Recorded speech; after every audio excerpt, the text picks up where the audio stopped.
Good morning. Welcome. Okay, so I finished grading all of my finals and all the grades for my last courses that I just got done. The semester has ended for me as a professor. I am done. I am completed. I'm teaching a few online classes over the summer, and I'm teaching a few courses over summer B on campus. But for the most part, I am done, as well as most students. I know high schoolers are just now finishing up. They're preparing to graduate with the senior year, and they're asking themselves, what do I need to do to prepare for college? Actually, what they're probably doing is going, what am I going to do for summer vacation before I start college? They're probably not even thinking about college. But I thought it might be a good idea to jump in and go, how do I be successful in college? How do I take those first steps? Because you probably heard as a high school student time and time again that college is different in high school. And most of you are probably thinking, oh, well, I don't have mom and dad around. I get to show up when I want. I get to do this. But oftentimes, unfortunately, I find that college students have an unrealistic grasp of what it takes to be successful in college. And so we're going to tackle those things today. We're going to tackle my 5 tips plus a bonus tip. So 6 altogether, but 5 real bonus tips or 5 bonus tips to be successful in college. Starting with number 1, to be successful in college, what do I need? Well, I need to read the syllabi.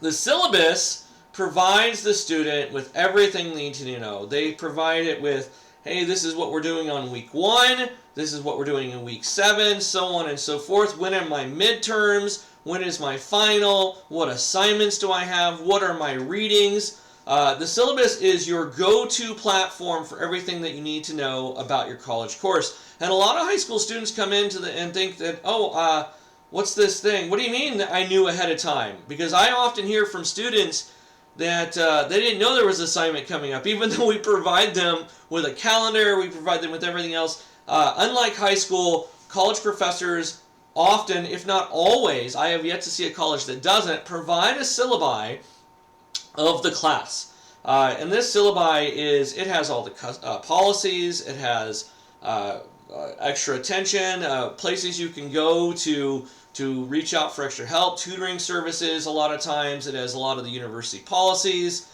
It pretty much has everything that you need to know and what the professor expects in that college.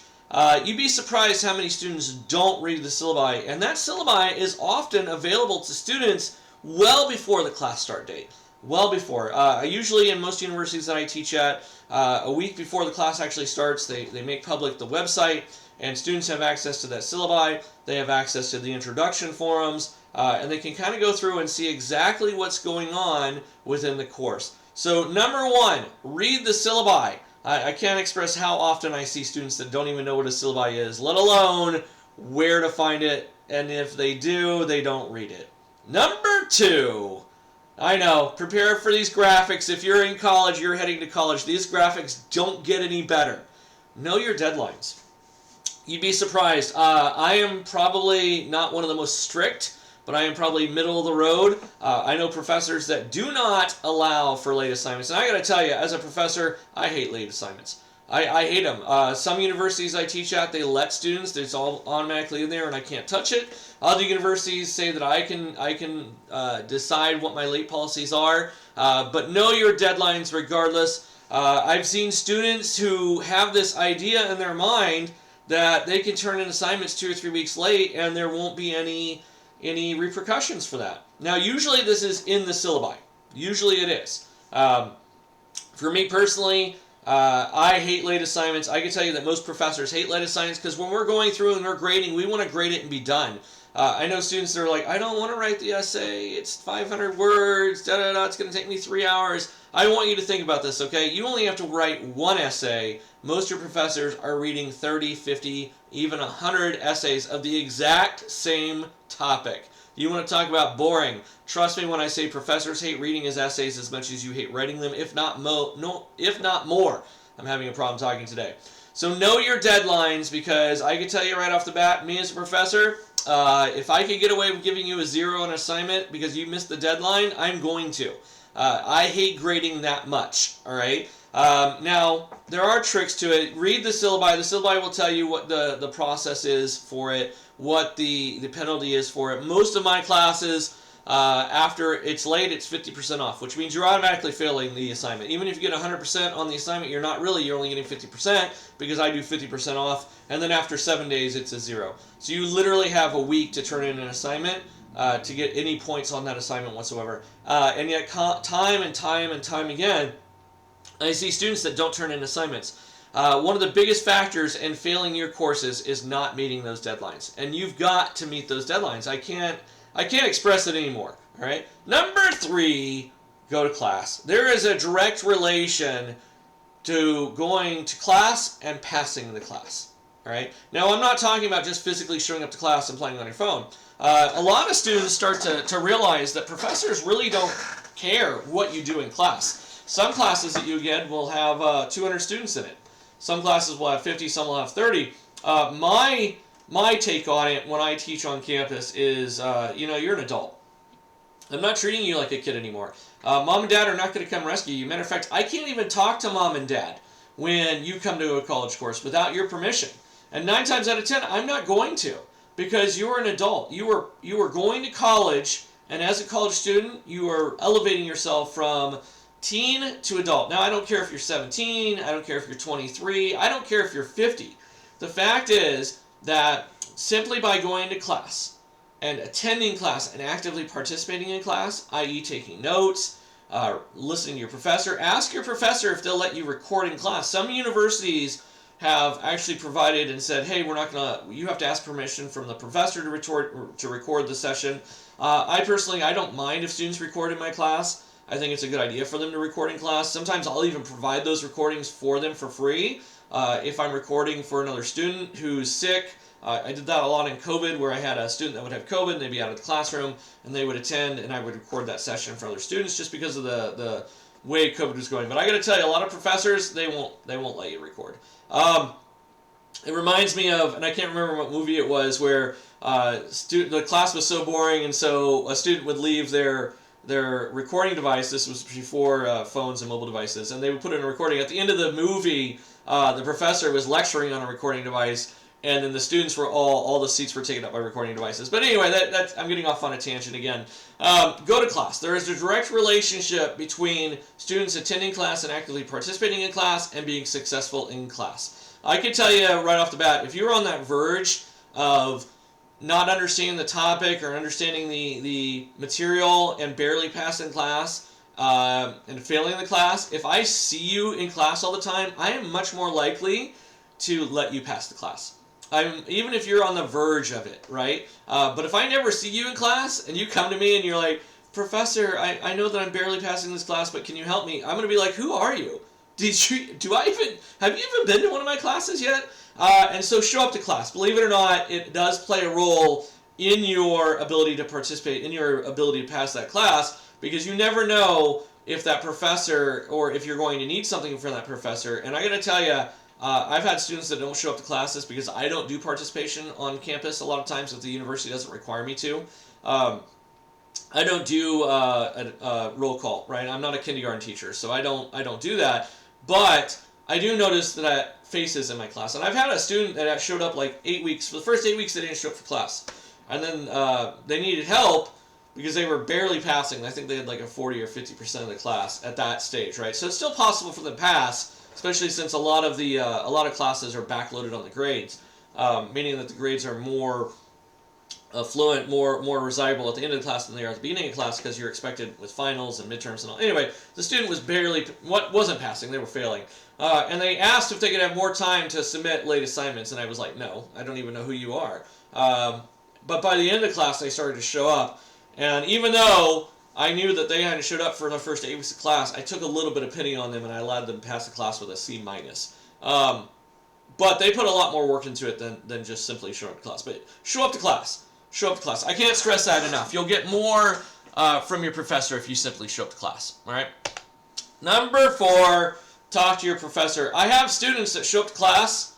I know, I'm going back on that class thing, right? They show up to class, and then they stick around for like 2 or 3 minutes, and then that's it, right? They show up to class, they spend 2 or 3 minutes after class is done, they stick around just long enough for the door to clear out, and then they're out of here. I have other students that show up the last minute to class, and then they are gone. I have absolutely no idea what their name is, except for the roll call sheet in front of me. And half the time, since I don't do roll call ever, like refuse to do it at all, I don't even know who their name is because they don't participate. They don't do anything. They just show up for class and then they're gone. So they show up right when class starts and they leave as soon as class is done. I have no idea who they are. I don't know their name. I don't know anything about them. And believe it or not, that plays a role in your passing of a class, no matter what the class is. You should at least say hi to your professor. You have to remember, professors are people too. And some professors are good, some professors are bad. Yes, I said it. I will say it again, right? You have to remember, I know I'm going off on a tangent again, you have to remember that professors were once college students, okay? You have to have a master's degree to teach at most universities, and so most of us have been students before and are continuing to learn, and trust me, we know there's some bad professors out there, but talk to your professor. Talk to your professor.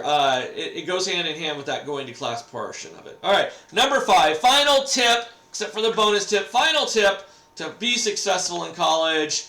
I know those graphics. Ask for help. If you are failing a class, do not wait until the last minute. Don't do it. I can't tell you how often I have students that are right on the verge, or they're getting a B or they're getting a C, and they really want an A, and they wait until 80% of the class is over to ask for help, and they're like, well, I really don't understand this, and the final's coming up, but I'm afraid I'm going to fail it. I've been in this class for 15 weeks, because most college courses are 15 weeks on campus, 7 weeks online. It doesn't matter one way or the other. Ask for help. Please ask for help. As soon as you don't understand something, ask for help. Believe it or not, there are very few professors, and yes, I've had one, very few professors that are going to say, don't bother me with questions. If you have a question, ask for a question. You are paying, whether it's through student loans, whether it's through mom and dad, whether it's through scholarship, whether through your time alone. You are paying to be in that class. If you don't understand something, ask for help, because we are there to help you. I have yet to find one professor that won't help. Now, I've had professors that get irritated from a student, and I myself have been irritated from a student that continually doesn't understand a topic, but I keep trying. And don't confuse irritate. I guess irritate is the wrong word. Frustrated, right? But I'll stay there. I've told students time and time again, I've actually spent 4 hours with a student from the time that class ended for office hours well into the night, having to call my wife and tell her I'm going to be home late because a student didn't understand a topic. And they just couldn't get it, right? And so we pounded it out until they understood it, because it was towards the end of the semester, and this student was having a lot of problems with this class. This wasn't the first time. But the fact is, ask for help. Ask for help. I can't stress this enough. All right, bonus tip number 6 on how to be successful in college. Take a break. Take a break. Now, myself, when I went to college, I was working a full-time job. I was going to college full-time. It was difficult. This was before I was married, and I dropped out. A lot of people don't know, but I dropped out of high school. So yes, I'm a high school dropout. And I dropped out of college 3 times before I got it right. So part of those were in some classes, I blew it off, right? I was 17, 18, I think, at the time, and I just showed up, and I didn't really pay attention in class, and I really did, I failed, right? I'll admit it. I don't have a problem admitting it, right? I think we learn from our failures. It's okay to fail, but as long as you get up and you try again, right? But you don't need to fail. You don't need to fail your classes, all right? Take a break, though. If you've done everything, it's okay. You don't need to study every waking moment of your life. Take a break. Go out on a weekend and get some coffee. Go out with your friends while you're in college. That's what college is all about. Go out and have a good time. Now, there is such thing as having too much of a good time, okay? We want to maintain that balance of study, homework, and then take a break, right? But I know some college students, they'll go out and they'll study, they'll get a jump, and they'll be like, okay, I finished this week's assignments, I'm going to start on next week's assignments. And they just go all weekend, and then they're working a full-time job, and then they get burned out halfway through the semester. Don't do that to yourself, all right? Take a break. You should dedicate 1 day a week to yourself, okay? I often tell students, you should be doing your homework throughout the week. Saturday, finish up your homework assignments, and then Sunday is your day. Sunday is your day. If you are working on homework assignments at the last minute on a Sunday, the day before they're due, because most colleges have gone to that assignments are due at midnight on Sunday, right? You're doing it wrong. You really are. I hate to tell anybody how to do it, but you're doing it wrong, all right? You should be done with your assignments for the most part by Friday night. There is no reason not to be. There really isn't, okay? I can't think of a single instance where you couldn't be done with all your assignments by Friday night, so you have the entire weekend off. Now, some students will be like, wait a second, I want to go hang out with the friends during the week, or I have a full-time job, or I have this, or I have that, and I get it. But at the same time, you should be able to be pretty much done with all your assignments by Friday. You should be able to do homework in between classes. You should be able to do homework throughout the day. Most college courses do not take 8 hours a day, regardless of what course you're in. So take a break once in a while, and you'll be successful. All right, that's it for me today. If you have questions that you want to answer about college or cybersecurity, hit me up. We will talk to you later. Have a good one, everyone.